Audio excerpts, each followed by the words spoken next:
Hello, welcome back to Priya cooking YouTube channel. ಇವತ್ತಿನ recipe ಏನು ಮಾಡೋದು ಅಂತ ನೋಡ್ಕೊಂಡು ಬರೋಣ ಬನ್ನಿ. ನಾನು ಇಲ್ಲಿ ಮನೆಯಲ್ಲಿ ಇರ್ತಕ್ಕಂತಹ ವಸ್ತುಗಳನ್ನು ಹಾಕಿ ಅಂದರೆ ಸಾಮಗ್ರಿಗಳನ್ನು ಯೂಸ್ ಮಾಡಿಕೊಂಡು ಮಸಾಲೆ ರೈಸ್ ಹೇಗೆ ಮಾಡೋದು ಅಂತ ನೋಡ್ಕೊಂಡು ಬರೋಣ ಬನ್ನಿ.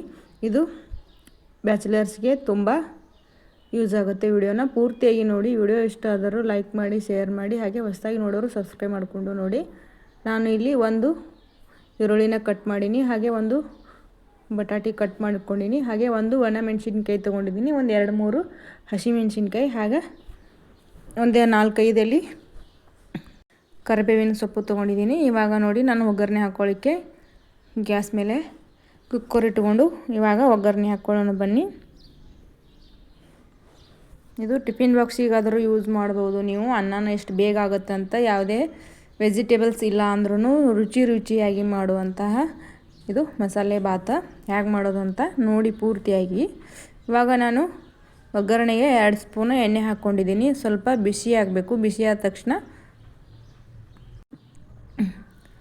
1 ಟೇಬಲ್ ಸ್ಪೂನ್ ಸಾಸಿವೆ ಹಾಕೋತಾ ಇದ್ದೀನಿ ನಾನು. ಬಿಸಿ ಆದ ತಕ್ಷಣ ಬೇಕಿದ್ರೆ ನೀವು ಎಕ್ಸ್ಟ್ರಾನ ಹಾಕೋಬೋದು. ಸಾಸಿವೆ ಜೀರಿಗೆ ಜಾಸ್ತಿ ಇರೋದ್ರಿಂದ ಒಂಥರ ಚೆನ್ನಾಗಿ ಬರುತ್ತೆ, ರುಚಿಯಾಗಿ ಬಾಯಲ್ಲಿ ಫ್ಲೇವರ್ ಕೂಡ. ಇವಾಗ ನಾನು 1 ಟೇಬಲ್ ಸ್ಪೂನ್ ಜೀರಿಗೆ ಹಾಕ್ಕೊಂಡಿದ್ದೀನಿ. 2 ಚಟಪಟ ಆದ ನಂತರ ಚಟಪಟ ಅನ್ನೋವರೆಗೂ ಬಿಡಬೇಕು ಎಣ್ಣೆಯಲ್ಲಿ, ಏನೂ ಹಾಕಬಾರದು. ಇದು ಎಣ್ಣೆಯಲ್ಲಿ ಫ್ರೈ ಆದಮೇಲೆ ಇವಾಗ ನಾವು ಆಲ್ರೆಡಿ ನಾನು ಬೆಳ್ಳುಳ್ಳಿ ಸಿಪ್ಪಿನ ತೆಗೆದು ಶುಂಠಿ ಹಾಗೂ ಬೆಳ್ಳುಳ್ಳಿ ಜಜ್ಜಿಬಿಟ್ಟು ಇಟ್ಕೊಂಡಿದ್ದೀನಿ ನಾನು ಅಲ್ಲಿ ಸೈಡಿಗೆ. ನಿಮಗೆ ಸ್ಟಾರ್ಟಿಂಗ್ ತೋರಿಸ್ಲಿಕ್ಕೆ ಆಗಿಲ್ಲ, ಮತ್ತು ಒಗ್ಗರಣೆ ಹಾಕುವಾಗೂ ರೆಡಿ ಮಾಡ್ಕೋಬೇಡಿ. ವಿಡಿಯೋನ ಪೂರ್ತಿಯಾಗಿ ನೋಡಿ, ಹಾಗೆ ನೀವು ಮಾಡಿ.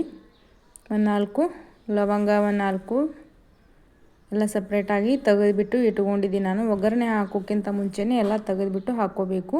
ಇವಾಗ ನಾನು 2 ಚಕ್ಕೆ ಹಾಕ್ಕೊಂಡಿದ್ದೀನಿ, ಹಾಗೆ 4 ಮೆಣಸು, ಹಾಗೆ 4 ಲವಂಗ ಹಾಕೋತಾ ಇದ್ದೀನಿ ನಾನು ಇಲ್ಲಿ. ಇದೊಂದು ಸ್ವಲ್ಪ ಫ್ರೈ ಆದಮೇಲೆ ಈ ಬೆಳ್ಳುಳ್ಳಿ ಶುಂಠಿನ ಜಜ್ಜಿಬಿಟ್ಟು ಇಟ್ಕೊಂಡಿದ್ದೆನಲ್ಲ, ನೀವು ಶುಂಠಿ ಬೆಳ್ಳುಳ್ಳಿ ಪೇಸ್ಟ್ ಇದ್ರೂ ಹಾಕ್ಕೋಬೋದು ನೀವು. ಆ ಥರ ಇಲ್ಲಾಂದರೂ ಈ ಥರ ಮನೆಯಲ್ಲಿದ್ದಿದ್ದು ರೆಡಿ ಮಾಡಿ ಇವಾಗ ನಾನು ಕರಿಬೇವಿನ ಸೊಪ್ಪು ಹಾಕೋತಾ ಇದ್ದೀನಿ. ನೀಟಾಗಿ ಫ್ರೈ ಮಾಡ್ಕೋಬೇಕು, ಹಸಿ ವಾಸನೆ ಹೋಗೋವರೆಗೂ ಎಲ್ಲನೂ.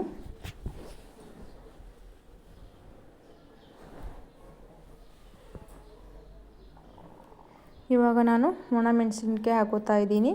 ಒಣಮೆಣಸಿನ್ಕಾಯಿ ಹಾಕಿದರೆ ಒಗ್ಗರಣೆ ಅನ್ನ ಟೇಸ್ಟಿಯಾಗಿ ಬರುತ್ತೆ. ಇದು ತುಂಬ ರುಚಿಯಾಗಿ ಬರುತ್ತೆ. ಆ ಥರ ಒಂದು ಬ್ಯಾಡಗಿ ಮೆಣಸಿನ್ಕಾಯಿ ಆದ್ರೆ ಹಾಕೋಬೋದು ನೀವು, ಖಾರ ಮೆಣಸಿನ್ಕಾಯಿ ಇದ್ರೂ ಹಾಕೋಬೋದು, ಒಟ್ಟು ಒಂದೇ ಹಾಕೋಬೇಕು.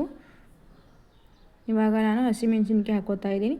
ಇದು ಹಸಿಮೆಣಸಿನ್ಕಾಯಿ ಖಾರ ಇಲ್ಲ, ನಾನು ನೋಡಿಬಿಟ್ಟು ಹಾಕ್ಕೊಂಡಿದ್ದೀನಿ. ನೀವು ಖಾರ ನೋಡ್ಕೊಂಡ್ಬಿಟ್ಟು ಹಾಕ್ಕೊಳ್ಳಿ. ಇವಾಗ ಈರುಳ್ಳಿ ಹಾಕ್ಕೊಂಡಿದ್ದೀನಿ, ಸ್ವಲ್ಪ ಫ್ರೈ ಮಾಡ್ಕೊಳ್ಳೋಣ. ಇವಾಗ ಇವೆಲ್ಲ ಕಲರ್ ಚೇಂಜ್ ಆಗೋವರೆಗೂ ಫ್ರೈ ಮಾಡಬೇಕು ನೀಟಾಗಿ.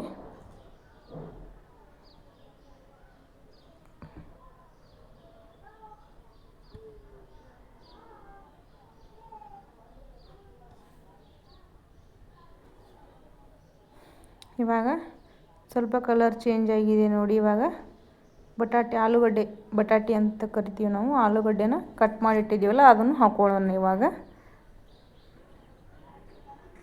ಆಲೂಗಡ್ಡೆ ಫಸ್ಟಿಗೆ ಹಾಕೋಬಾರ್ದು, ಅದರಲ್ಲಿ ಸ್ಟಾರ್ಚ್ ಕಂಟೆಂಟ್ ಇರೋದ್ರಿಂದ ಒಂದಕ್ಕೊಂದು ಅಂಟ್ಕೊಳ್ಳುತ್ತೆ, ಬೇಗ ಬೇಯೋದಿಲ್ಲ. ಇವಾಗ ಹಾಕ್ಕೊಂಡ್ರೆ ಏನಾಗೋದಿಲ್ಲ. ಎಲ್ಲ ಆದಮೇಲೆ ಲಾಸ್ಟಲ್ಲಿ ಆಲೂಗಡ್ಡೆನ ಹಾಕ್ಕೋಬೇಕು ನೀಟಾಗಿ. ಇವಾಗ ಸ್ವಲ್ಪ ಇನ್ನೂ ಬೇಯಬೇಕು, ಅದಕ್ಕೆ ಸ್ವಲ್ಪ ನೋಡಿಬಿಟ್ಟು ಬೇಯಿಸ್ಕೊಳ್ಳಿ. ಹಸಿ ಆದ್ರೇ ಅನ್ನ ನೀಟಾಗಿ ಬರೋದಿಲ್ಲ. ಬಟಾಟಿ ಸ್ವಲ್ಪ ಎಣ್ಣೆಯಲ್ಲಿ ಫ್ರೈ ಆದರೆ ನೀಟಾಗುತ್ತೆ. ಇವಾಗ ನಾನು ಒಂದು ಪಲಾವ್ ಎಲೆನ ತೊಗೊಂಡ್ಬಿಟ್ಟು ನಾನು ಕಟ್ ಮಾಡಿ ಹಾಕಿದ್ದೀನಿ. ಒಂದೇ ಹಾಕಿಲ್ಲ, ಹಾಗೆ ನಾನು ಸಪ್ರೇಟಾಗಿ ಮಾಡಿ ಹಾಕೀನಿ. ಹಾಗೆ ಅರಿಶಿನ ಪುಡಿನ ಹಾಕೋತಾ ಇದ್ದೀನಿ, ಅದಕ್ಕೆ ಎಷ್ಟು ಬೇಕಷ್ಟು ಅದನ್ನು ನೀಟಾಗಿ ಫ್ರೈ ಮಾಡ್ಕೊಳ್ಳೋಣ. ಇವಾಗ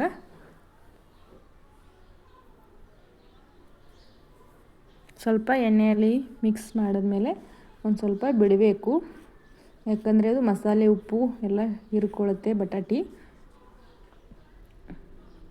ನೋಡಿ ಇವಾಗ ಎಷ್ಟು ಚೆನ್ನಾಗಿ ರೆಡಿಯಾಗಿದೆ. ನಾನು ಯಾವ ಕಪ್ಪಿಲೆ ಅಕ್ಕಿ ತೊಗೊಂಡಿರ್ತೀವಲ್ಲ ಅದೇ ಕಪ್ಪಿಲೆ ನೀರು ಹಾಕ್ಕೋಬೇಕು. ನೋಡಿ ನಾನು ಈ ಬೌಲಿಲೆ ತೊಗೊಂಡಿದ್ದೀನಿ. 1.5 ಬೌಲು ತೊಗೊಂಡಿದ್ದೀನಿ ಅಕ್ಕಿ. 1.5 ಕಪ್ಪು ತೊಗೊಂಡಿದ್ದೀನಿ. ಅದರಲ್ಲೇ 3 ಕಪ್ಪು ನೀರು ಹಾಕೋತಾ ಇದ್ದೀನಿ. ನೀವು ಜಾಸ್ತಿ ಮೆತ್ತಗೆ ಬೇಕಾದರೆ ಸ್ವಲ್ಪ 1/2 ಕಪ್ಪು ಎಕ್ಸ್ಟ್ರಾ ನೀರು ಸೇರಿಸ್ಕೊಳ್ಳಿ. ಕಮ್ಮಿ ಬೇಕಾದರೂ 1/2 ಕಪ್ಪು ಕಡಿಮೆ ನೀರು ಹಾಕ್ಕೊಳ್ಳಿ.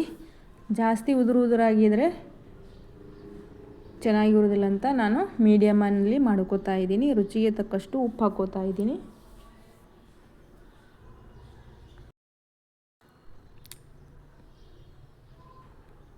ಆ ಕಡೆ ನೀರು ಬಿಸಿ ಆಗೋವರೆಗೂ ಈ ಕಡೆ ಅಕ್ಕಿ ತೊಳ್ಕೊಬೇಕು. ಕ್ಲೀನಾಗಿ 1-2 ಸತಿ 3 ಸತಿನೂ ತೊಳ್ಕೊಳ್ಳಿ ನೀಟಾಗಿ. ಅಕ್ಕಿನ ಕೇರ್ಬಿಟ್ಟು ಸ್ವಚ್ಛ ಮಾಡಿಕೊಂಡು ನೀರಿನಲ್ಲಿ 1-2-3 ಸತಿ ತೊಳೆದು ಹಾಕಿಬಿಡಿ. ಹಾಗೆ ಹಾಕಬಾರ್ದು. ಅಕ್ಕಿಯಲ್ಲಿ ಧೂಳು ಹೊಲಸಿರೋದ್ರಿಂದ ಗೊತ್ತಾಗೋದಿಲ್ಲ, ಕೆಲವೊಂದು ಕಣ್ಣಿಗೆ ಕಾಣೋದಿಲ್ಲ, ಆ ಥರ ಇರುತ್ತೆ. ನೋಡ್ತಿರ್ಬೋದು ನೀವು ನೀರು ಅಕ್ಕಿ ಕಲರ್ ನೀರು ಚೇಂಜ್ ಆಗಿದೆ ಅಂತ. ಇವಾಗ ನಾನು ನೀರು ಬಿಸಿಯಾಗಿದೆ. ಇವಾಗ ಅಕ್ಕಿನ ಹಾಕಿಬಿಟ್ಟಿದ್ದೀನಿ.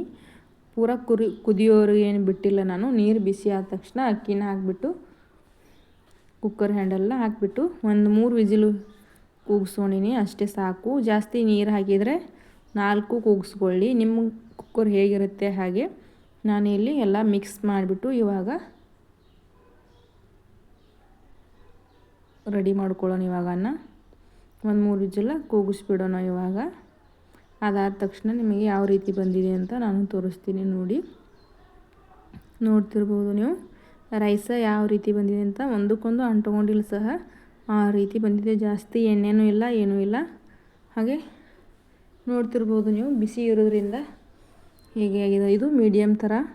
ಇದು ಇದಕ್ಕಿಂತ ಮೆತ್ತಬೇಕಾದ್ರೆ ನೀವು ಹೇಳಿದ್ನಲ್ಲ ಆಲ್ರೆಡಿ ನಾನು, ಒಂದು ಕಮ್ಮಿ ಬೇಕಾದರೆ 1/2 ಕಪ್ ಕಮ್ಮಿ ಹಾಕ್ಕೊಳ್ಳಿ, ಜಾಸ್ತಿ ಬೇಕಾದರೆ 1/2 ಕಪ್ ಜಾಸ್ತಿ ಹಾಕ್ಕೊಳ್ಳಿ. ನಾನು ತೋರಿಸ್ತಾ ಇದ್ದೀನಿ ನೋಡಿ ನಿಮಗೆ ಪ್ಲೇಟಿಗೆ ಹಾಕಿ ಯಾವ ರೀತಿ ಬಂದಿದೆ ಅಂತ. ನೋಡಿ ಎಷ್ಟು ಚೆನ್ನಾಗಿ ಬಂದಿದೆ, ಎಷ್ಟು ಕಲರ್ಫುಲ್ಲಾಗಿ. ತುಂಬಾ ಇಷ್ಟ. ಜಾಸ್ತಿ ಮಸಾಲೆನೂ ಹಾಕಬಾರ್ದು, ಜಾಸ್ತಿ ಕಮ್ಮಿನೂ ಹಾಕಬಾರ್ದು. ವಿಡಿಯೋನ ಇಷ್ಟ ಆದರೆ ಲೈಕ್ ಮಾಡಿ, ಶೇರ್ ಮಾಡಿ. ಹಾಗೆ ಹೊಸದಾಗಿ ನೋಡೋರು ಸಬ್ಸ್ಕ್ರೈಬ್ ಮಾಡಿಕೊಂಡು ನೋಡಿ ಹೇಗಾಗಿದೆ ಅಂತ ಟ್ರೈ ಮಾಡಿ.